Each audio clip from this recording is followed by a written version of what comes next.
I'll say, welcome everybody to the Name It podcast. My name is Mazarine Chase. My pronouns are she, her, and I am right now on unceded Chinook and Multnomah land. And I am so pleased to be interviewing today Veronica Garcia of RAP. Veronica, thank you for being. Thank you for having me, Mazarine. Do you tell people a little bit about you? Yes, my name is Veronica. I use she, her, hers pronouns. I organize primarily with a formation called the Wealth Reclamation Academy of Practitioners, or RAP. We are working to transform philanthropy for the new solidarity economy of the future we're predicting. And I come from many years of work in the nonprofit space, and very specifically in fundraising, grassroots fundraising. I learned my fundraising from a formation that is familiar to a lot of folks still in the work today, called GIFT, or the Grassroots Institute for Fundraising Training. GIFT was born to diversify fundraising. At the time that I think that at the time that GIFT was founded a little over 30 years ago today, there was a recognition that there was a real lack of predominantly people of color at the time, I think was the recognition in fundraising. And that felt like a really big divide between the work that most fundraising was supporting in the nonprofit space, and in contrast to the folks that were holding the power of kind of operational fundraising. And so GIFT came into being with this vision of bringing more, today we say directly impacted folks, into that fundraising role and adjacent power in helping to direct the work of our communities. So that was GIFT. I learned my fundraising from GIFT. And at the time that I learned from GIFT, it today, unfortunately, is shuttered. It's no longer with us, but it served its time. Yes, so 3 decades of a network worth of people who really bought into this idea that there's a lot of power that happens, that is in play in the fundraising space, and we just weren't really looking at that as an organizing strategy. But today, with the shuttering of GIFT's operations at RAP, we're picking up the ball in recognition that there is still very much a huge gap between what organizers and activists are doing in the way of resourcing their movements, and then just literally the support that's available for folks. So we're looking to help close that gap at the same time that we continue towards this vision of transforming philanthropy. Wow. Well, I was lucky enough to meet you at the last GIFT conference, and Money for Our Movements down in Atlanta. And I'm so grateful that I got to see uh, some of the fruits of this 30 years of work, and some of your work as you helped organize that conference. And I have to say, I came away from that just completely blown away. Like, why aren't more conferences like this? It seemed like it was organized by and for queer people of color. Like, it was so cool. Like, I was like, wow. So I wanted more of that in my life. And I was like, oh, this last one sucks. Mm-hmm, mm-hmm. So, but I really felt like the conversations that we were having there was, so ahead of their time. And now people are having more and more of those conversations with the CCF fundraising folks and stuff.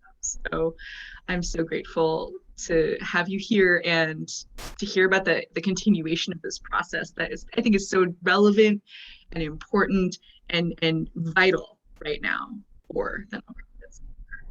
Mm-hmm. You are Definitely. incredible. I'm so excited. So,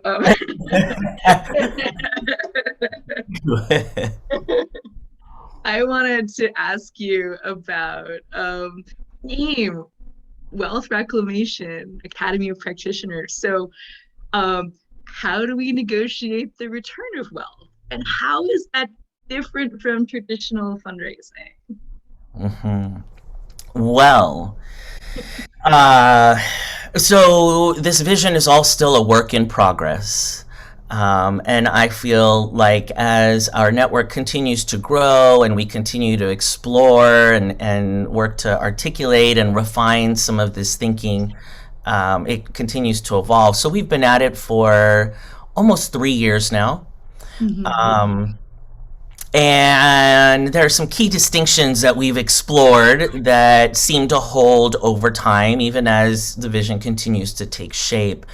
One of the things that we have always said is that fundraising is the practice of asking for money.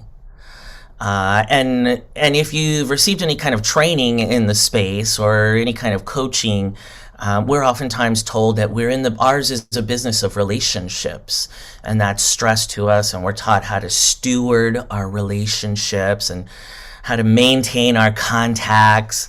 But it's all geared towards asking for money. Above and beyond all else, we get trained and coached and mentored in how to be better at asking for money. How do we overcome our nerves? How do we ask for more? How do we ask at different levels? How do we ask across race and class? But it's always back to this central idea of asking for money is really what it boils down to. And so when we were exploring what an alternative to that might be, and I guess I should just contextualize in that at RAP we start from a place of simply acknowledging that the money moving through philanthropy has resulted from extracted wealth. It's an extraction that has happened, that has, we jokingly say, been monopolized and corporatized and privatized in this economic system. And philanthropy is where the alleged excess goes, the leftovers. When all that wealth has been privatized and made some folks very wealthy, those folks in turn kind of give back the excess, and that is what becomes what we know as traditional philanthropy. And it's the same system that's sold even to non-traditional wealth holders. So all the folks that we're trying to kind of recruit into fundraising and charitable giving.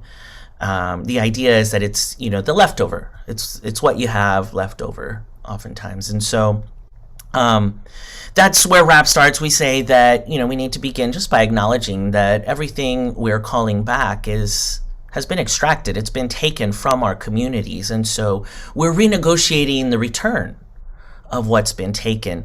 One of the biggest stumbling blocks across the years that I have spent since learning grassroots fundraising and then training and teaching others some of the skills and nuts and bolts of grassroots fundraising is this idea of asking for money.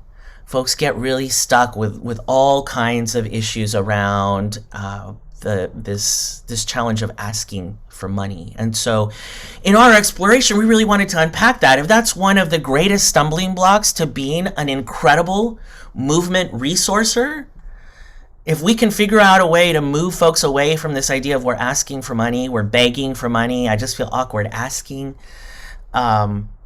that's really powerful. That's going to be a game changer. And true enough, once we started to evolve this vision, when we go into communities, when we're working with organizers and activists, and we present this framework, this idea that we're actually not asking for money anymore. We are actually now renegotiating relationships.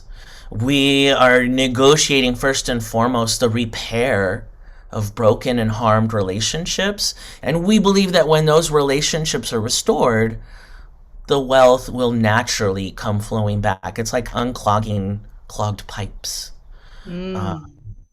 So we're not asking for money anymore. We're actually working to help restore broken relationships between people and one another, people and themselves, people in the world and environment around them.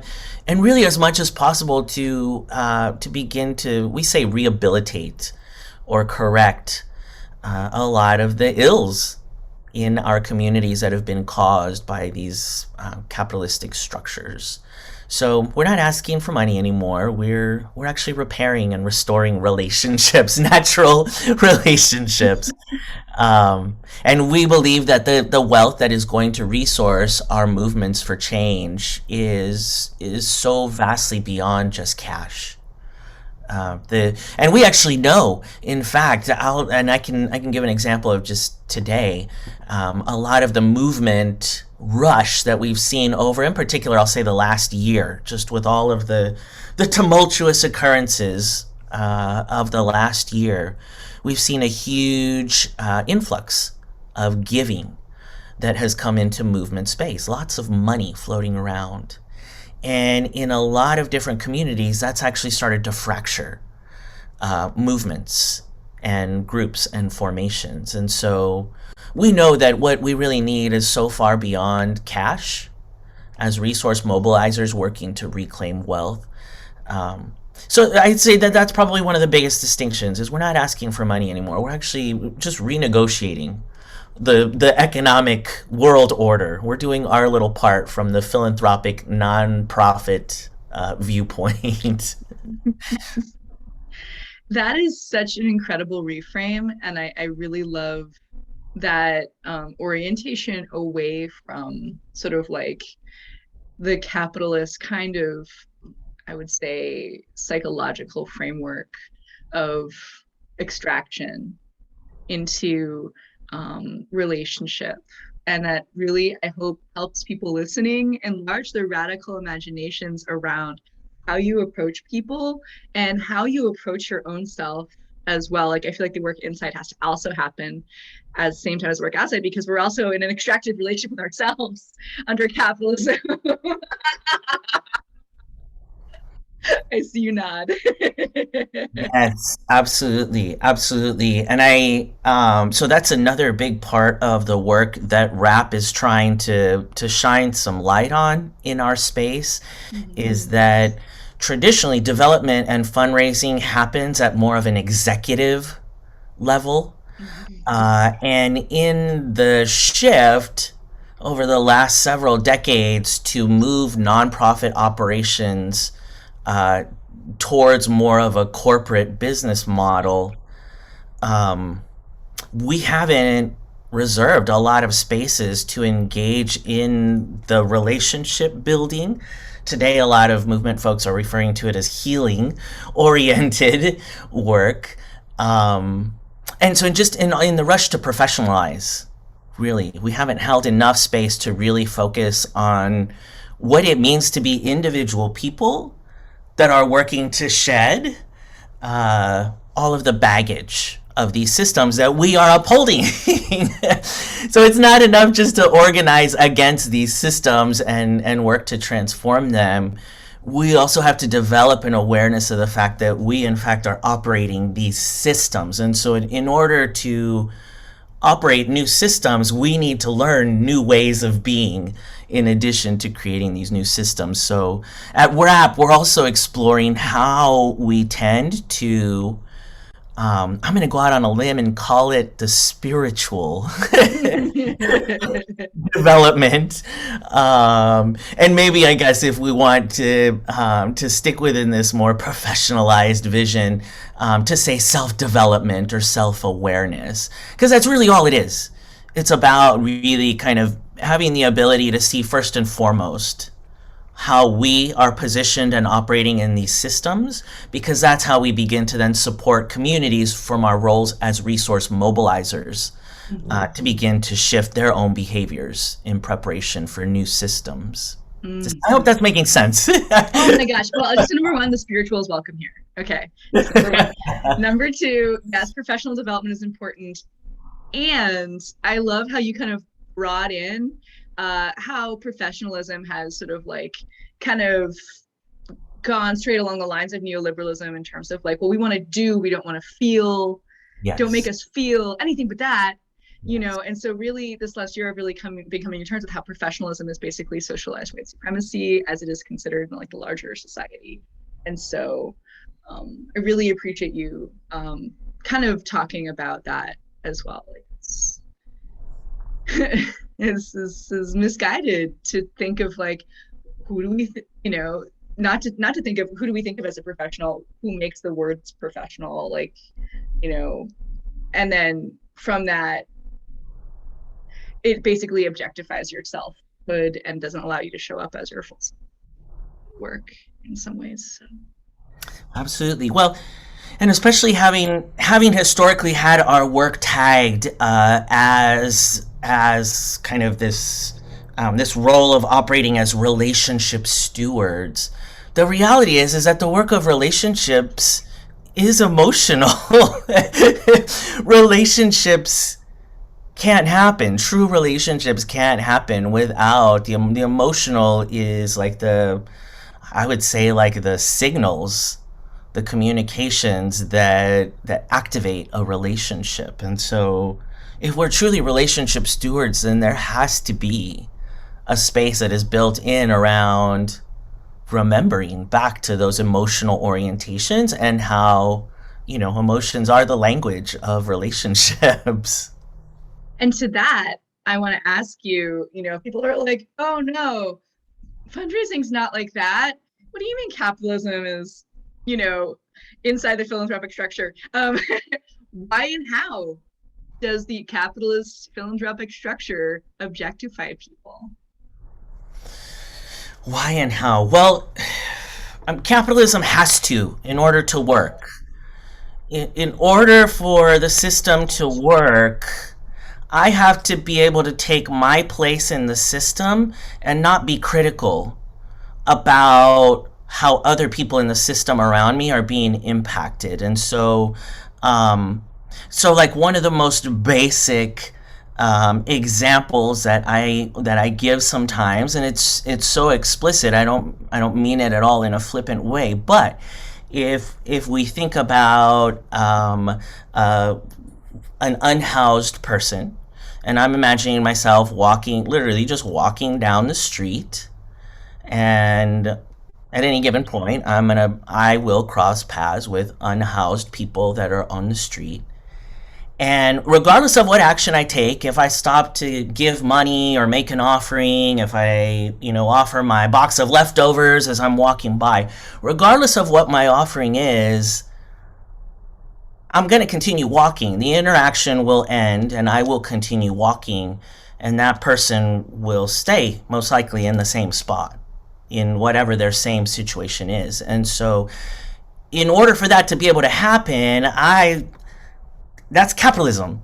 That's not because I'm standing there and I'm thinking I feel good about walking away from this person, not knowing, with some uncertainty about what is next for them, right? Like I am not thinking like I don't care about this person, so I'm about to walk away.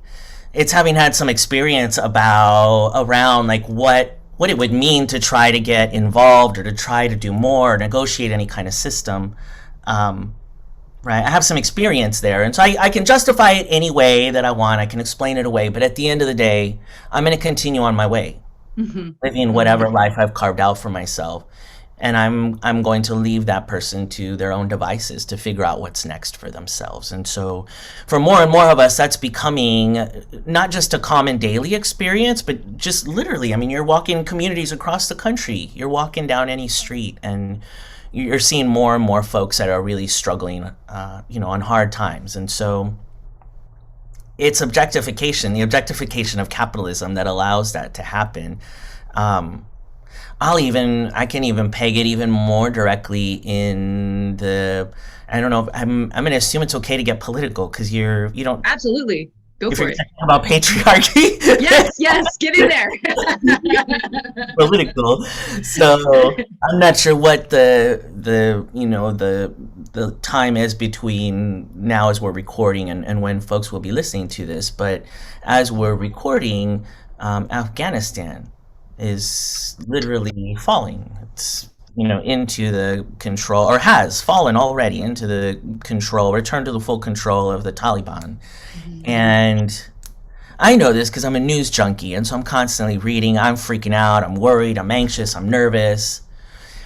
But even as I'm freaking out about it, some of my closest friends and family are checking in with me and supporting me and asking me, "What's going on? Are you okay? You seem kind of antsy." What? And as I'm trying to explain what's going on, I haven't yet talked to anybody about this or shared with anybody around me in that close proximity that is able to relate to the level of anxiety and fear and concern that I personally am feeling. And so I want to be really clear that this isn't about judgment or about saying I'm in any way, shape, or form better or more aware or more sensitive or compassionate than these folks that I'm talking about.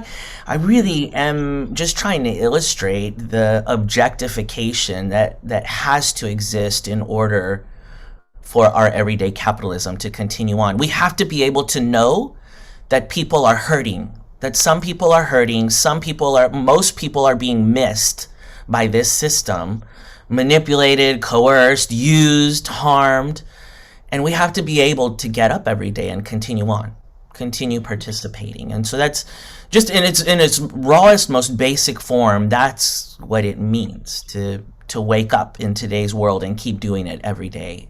And I don't mean to sound too bleak, but that's the reality of existing in a capitalistic world order.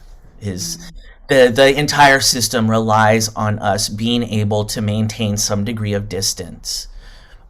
Because if we allowed ourselves to feel the true weight of all of the pain and suffering that this system like controls, that this system demands, I can't imagine that any person could function just in recognition of all that destruction on the daily. And so that's literally the objectification of capitalism.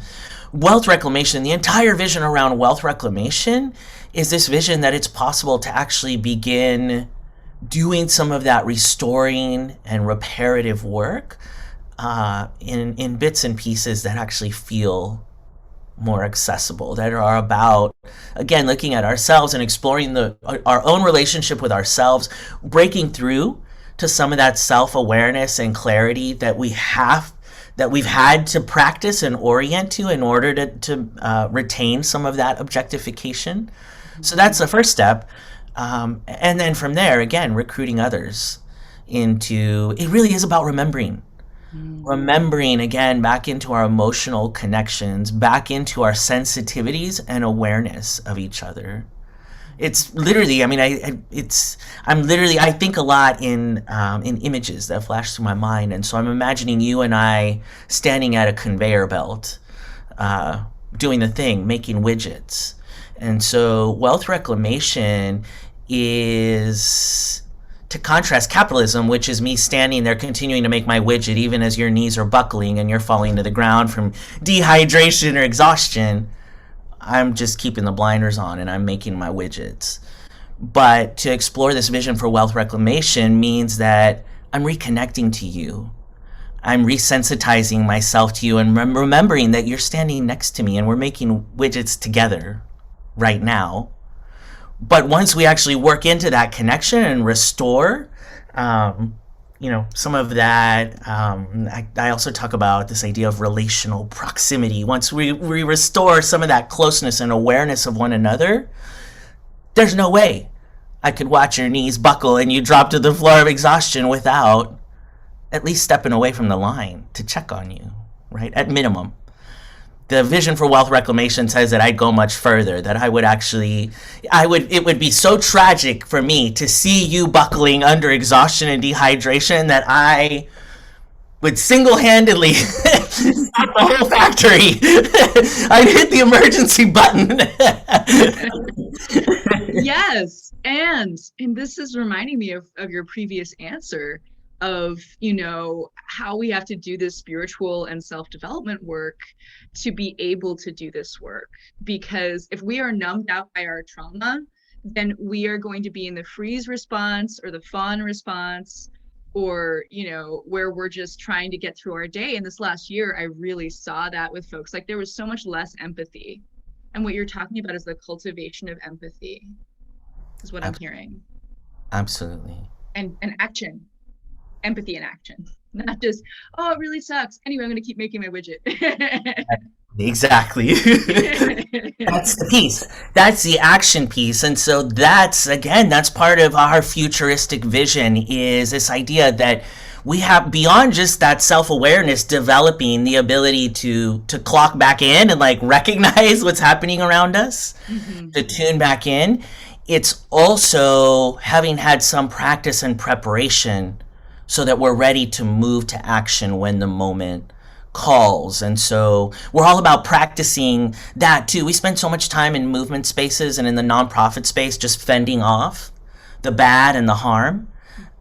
We don't spend nearly enough time practicing into the systems and practices we're going to need in order to shift entirely out of the bad and the harm of today's systems.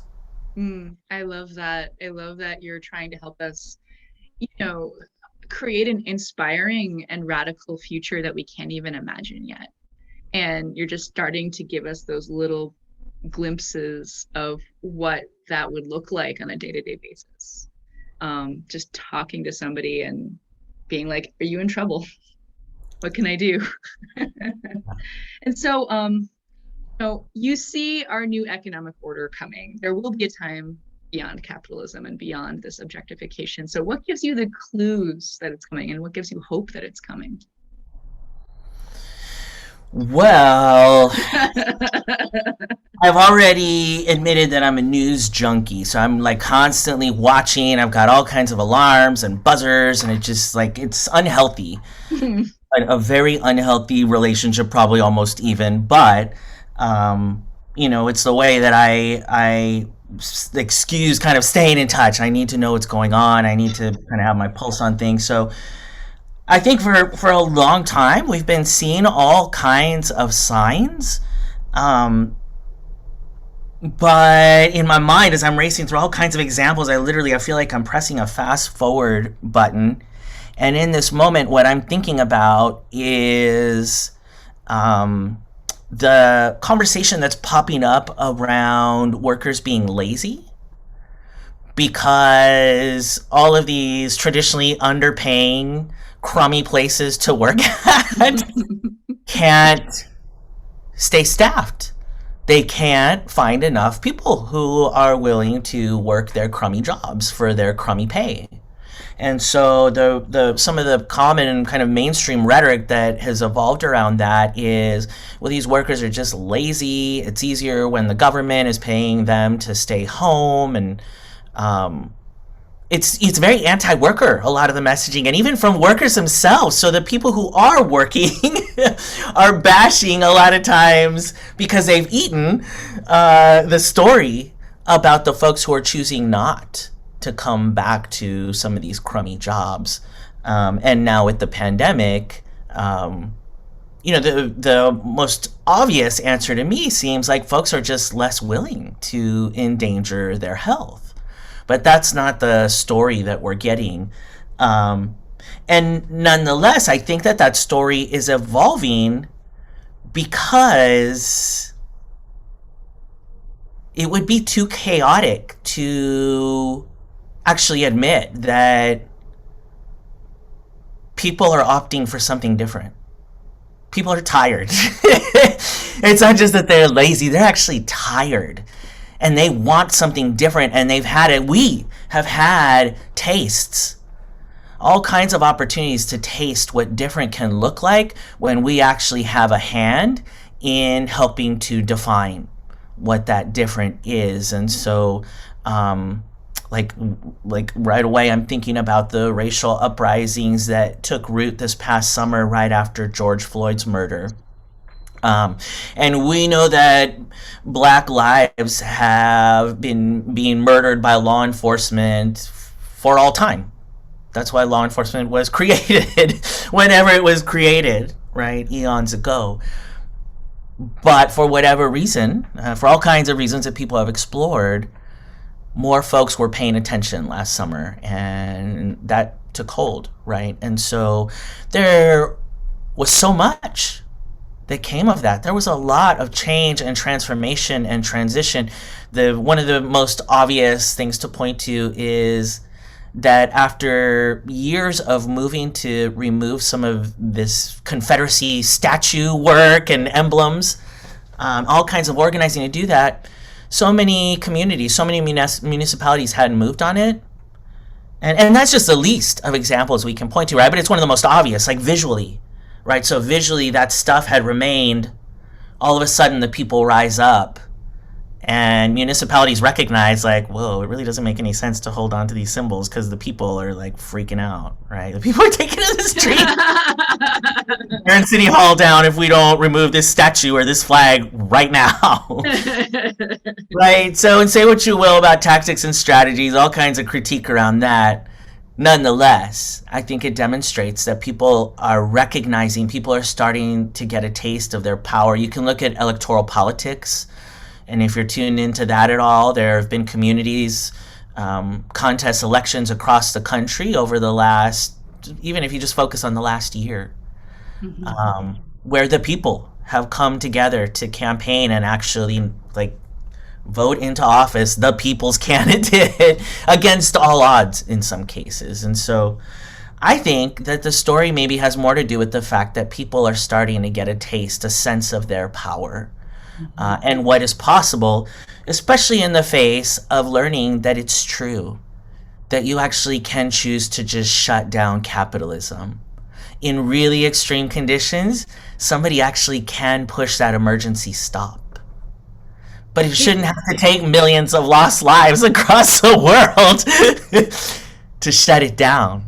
I know but it is so hopeful in some ways. And here we got universal childcare passed last year, which was huge. DSA worked really hard on that, Democratic Socialists of America, for 2 years before that happened. DSA won most of the quote unquote Democratic positions in Las Vegas. And we are working here, and other municipalities are also working to put a percentage of the police budget towards, harm reduction and prevention. So defunding is happening. And I think a lot of people were like, wow, I didn't think it would happen in my lifetime. Yeah. So that's another thing that gives me hope that change is coming. All those things. Absolutely. You know what? One that I think is really specific to our issue, the issue of resourcing communities and community vision, is reparations. So when RAP started organizing early on, almost 3 years ago, at the time, we were telling our closest friends and comrades that what we were doing was essentially kind of covertly kind of paving the path for reparations. But it didn't feel like we could say it. It felt like it was still kind of too radical to say it out loud and like unapologetically, like, this is actually what we're doing. This is our proposal for philanthropy. You got to just give it all back. But now, almost 3 years later, again, there are actually municipalities across the country that are instituting policy that is very explicitly named as reparations policy. At the federal level, I think it was just last year or the year before, there was the first congressional hearing ever to actually get on the federal record a discussion about reparations. And so that's a real thing now. It's not actually such an extremely radical thing to propose that perhaps reparations are in order. But that's how it happens. It's like somebody's got to be the first to call it, right? So that other folks can fall in and like get behind what is at first a very radical idea. No, I agree. And having the vocabulary and seeing people already on the bandwagon really helps. And the fact that, Rashida Tlaib put together a proposal in Congress for UBI, like this last several months, I did not think I was going to see that for 10 years. But having last year have some sort of like semblance of a beginning of that for US and Canada made me very hopeful as well. But that's just because I feel like potentially we should take care of everybody. I know it's a radical notion, no matter if they work or not. Yeah. Agreed. So that leads me to, what is relational proximity? Like, what is that? Like, we talked about it a little bit, but what is that? What is that for people who don't know? And I count myself. Like, just tell me again. It's one of the ways I've been describing it more recently, more frequently, is this idea of if you imagine a rubber band. And so a rubber band has some natural elasticity. And that elasticity works if you imagine the rubber band actually, let's say, cut in half, right? So you're holding it elongated. That elasticity works to actually hold those two ends of the rubber band in close proximity.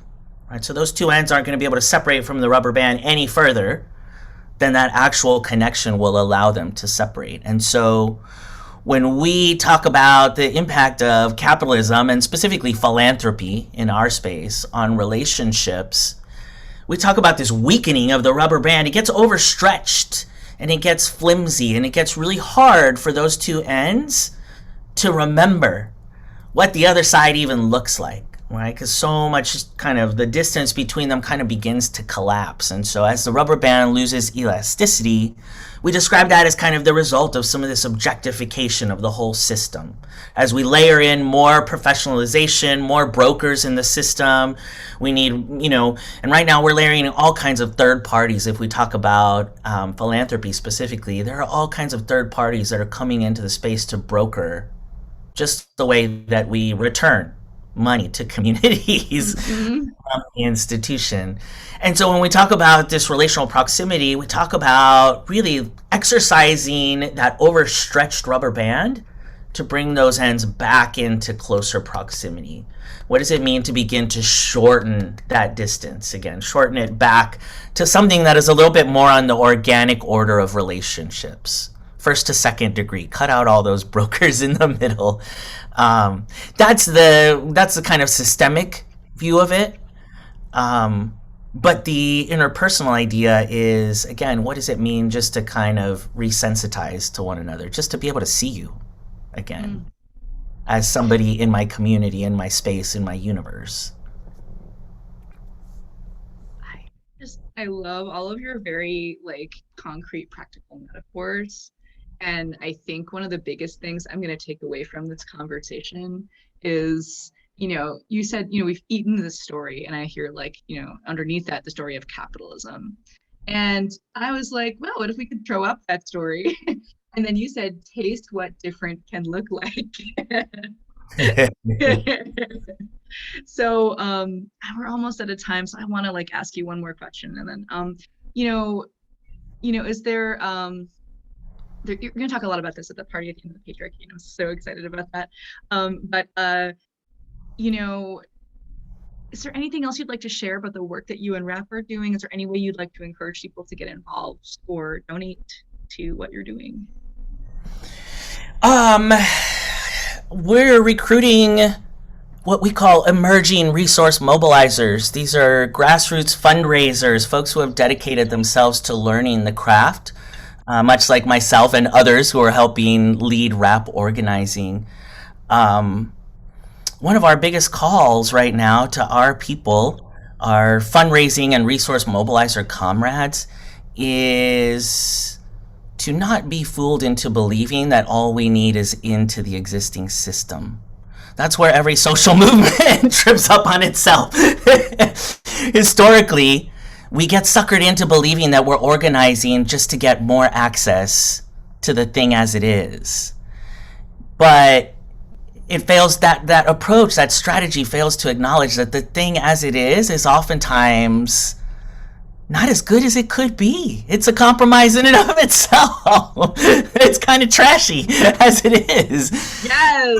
So what we're doing is recruiting, we're calling out to resource mobilizers. Those are other folks like us, regardless of race and class, and other kind of socially distributed privileges and access points, and calling all folks to begin to identify as resource mobilizers, those of us who are actually working to repair our relationship with ourselves, with each other, and with the world around us. Because at the end of the day, that is the wealth reclamation that's going to power movements. And it's so much more inspiring than recruiting another fundraiser to help ask for money or Um, make phone calls. yes. So you're So really talking about expanding and inspiring these roles into being more about reclamation and reparations. that's it. Yeah, come join us. Come join RAP. Check out what we're about.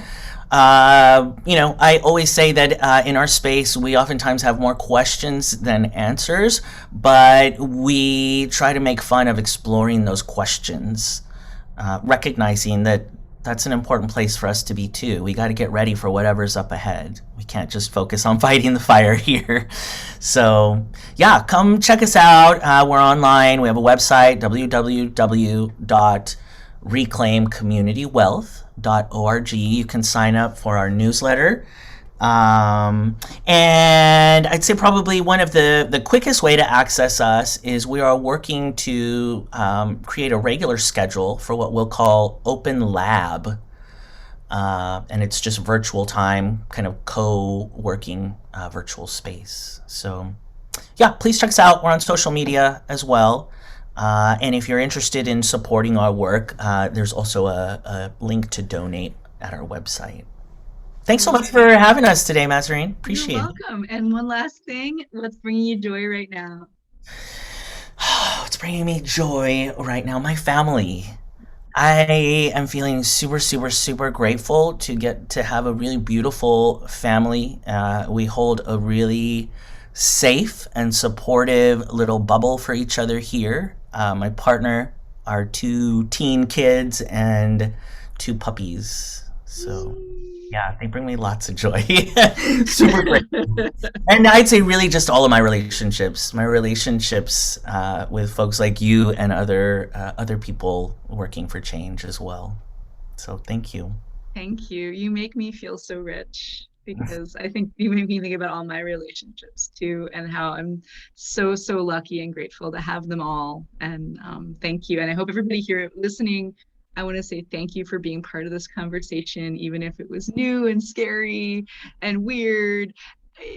When I talk to you, Veronica, I just think about how how incredibly life affirming and life giving the world that you're asking us to step into.